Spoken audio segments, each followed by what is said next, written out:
Muito bem, estamos de volta falando aqui sobre saúde bucal, com dois profissionais especialistas na área, que trabalham na clínica Sérgio Cruz, na ortodontia, na cirurgia bucomaxilofacial, aqui o Dr. Marcelo e o Dr. Diego. Continuando o nosso bate-papo sobre o dente do siso. Essa cirurgia, como é que é feita? A cirurgia, ela depende do grau de complexidade que o cirurgião dentista se depara. Então, se ela tiver um nível fácil a médio, normalmente essa cirurgia é realizada sob ambiente ambulatorial, no consultório mesmo, sob anestesia local. Tá? Uma cirurgia simples, de cerca de 1 hora, 1h20 de procedimento. Para cada dente? Não, removendo os 4. Os 4. Obviamente isso vai depender do grau de conhecimento, complexidade do caso e de habilidade do cirurgião. Tá? E são fatores que variam, né? Não é uma regra que vai ser esse tempo de cirurgia. Mas normalmente para aqueles casos em que se julgam fáceis a média complexidade, em torno de 1 hora a 1h20 para remoção dos 4 dentes, numa sessão única. E risco de hemorragia existe? Existe sim. Tá? Como eu falei anteriormente... Mesmo durante a cirurgia? Durante a cirurgia tem risco de hemorragia. Por quê? Dentro do osso mandibular existe um feixe vasculo nervoso, né? O que é um feixe vasculo nervoso? É vaso e nervo juntos, vaso sanguíneo e nervo juntos, que podem tangenciar esse dente. Então, o próprio traumatismo da cirurgia ou o toque do dente nesse feixe vasculo nervoso podem estar desenvolvendo uma hemorragia, que deve ser controlada de imediato, porque senão esse paciente pode ter complicações severas. Ótimo. Muito bem. Bem, isso aí era um bate-papo sobre o dente do siso. Mas vamos entrar em outras patologias da boca. O que pode surgir mais na boca? Muitas vezes um dente estragado, um aparelho, uma dentadura, pode vir desencadear lesões na boca, na mucosa, que é muito sensível. A experiência de vocês, o que vocês dois podem nos falar? Então, eu vou falar um pouco aqui e o Marcelo vai acrescentar mais aí. Primeiro de tudo, a gente sempre tem que estar atento à doença cárie, que é uma doença multifatorial. Tá? A doença cárie, como todos conhecem, como ela estraga a estrutura, ela acaba destruindo a estrutura dental, chegando nos tecidos internos do dente, na polpa, que é o nervo do dente, vai causar dor.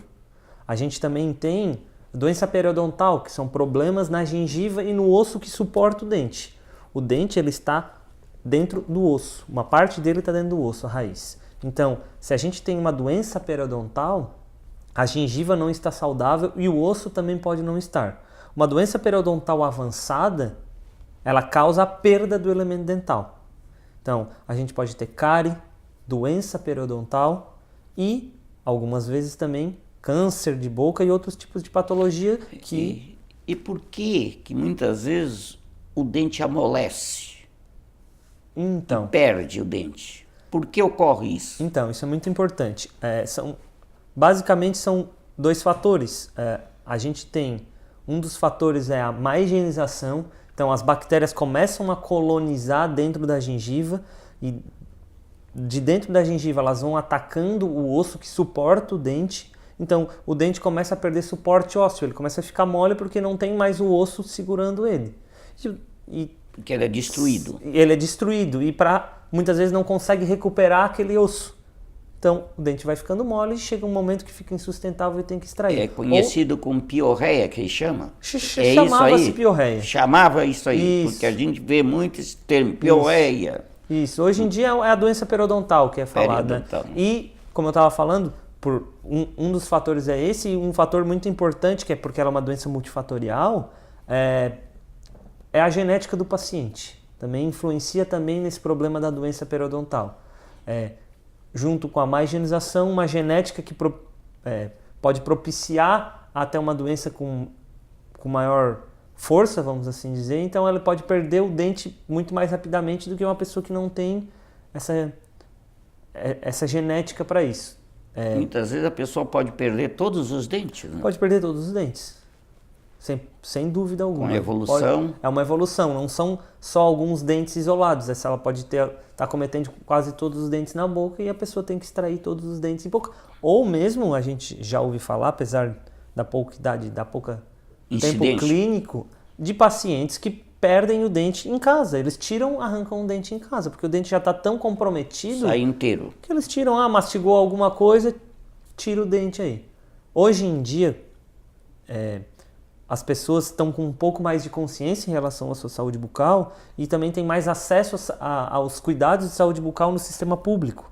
Hoje, as unidades básicas de saúde oferecem serviços odontológicos e a pessoa pode estar procurando um profissional na unidade básica para ter maior controle sobre a sua saúde bucal. Marcelo, a causa mais frequente dessas lesões bucais, quais são? Relativamente frequentes. Eu quero deixar bem claro aqui para toda a população que na cavidade bucal não tem só dente, né? Tem língua, tem mucosa, tem gengiva. Então, a pessoa tem que estar atenta ao surgimento de feridas na boca que não cicatrizam em mais de 15 dias. Principalmente quem fuma, né? Exatamente. Já vou entrar nesse ponto, doutor Mário. Feridas que não cicatrizam em mais de 15 dias, elas podem ser de origem traumática, uma prótese mal adaptada que está batendo, um aparelho ortodôntico fazendo uma ferida que acaba se tornando crônica, né, por muito tempo de agressão. Mas podem também ser doenças autoimunes, né, doenças em que o próprio organismo está agindo contra ele. Doenças carenciais por deficiência de algumas vitaminas B12, ferro, sérico, podem estar desencadeando a cavidade bucal. E também doenças malignas, como o famoso câncer, que acomete a cavidade bucal e ele mata. Então, é de extrema importância que o cidadão faça o autoexame em casa, da mesma forma que as mulheres fazem o autoexame de mama. As pessoas devem fazer o autoexame da cavidade bucal em busca de alterações na mucosa e na percepção de alguma alteração e imediatamente buscar um cirurgião dentista para que ele possa fazer o diagnóstico e a condução do caso. Como se manifesta um câncer bucal? O que a pessoa começa a notar que algo está diferente?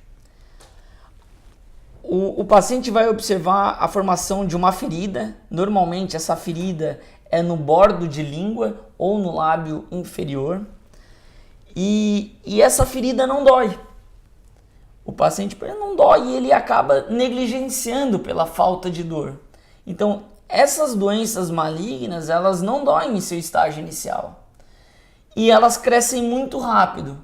Geralmente, o paciente chega para mim e fala: doutor, semana passada ela estava de um tamanho, agora ela duplicou.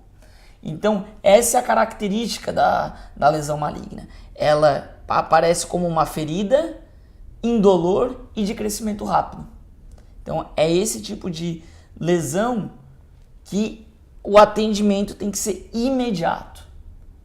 Tem que já conduzir de forma imediata para esse tipo de caso. E acrescentando a tua pergunta, os principais fatores que fazem com que a pessoa tenha algumas patologias da cavidade oral é fumo, ingestão de bebida alcoólica e a exposição prolongada ao sol. Exposição prolongada ao sol, porque o câncer de boca, como o Dr. Marcelo falou, não acomete apenas a cavidade oral, a parte de dentro, também os lábios. Então, pacientes também têm que ficar atento à exposição ao sol, não só passar protetor solar no rosto, e sim passar aqueles protetores solares que vêm em bastão, tipo um batom, passar nos lábios, tentar passar protetor solar também nas mãos, em toda a pele, né? Desculpa, em todo o braço.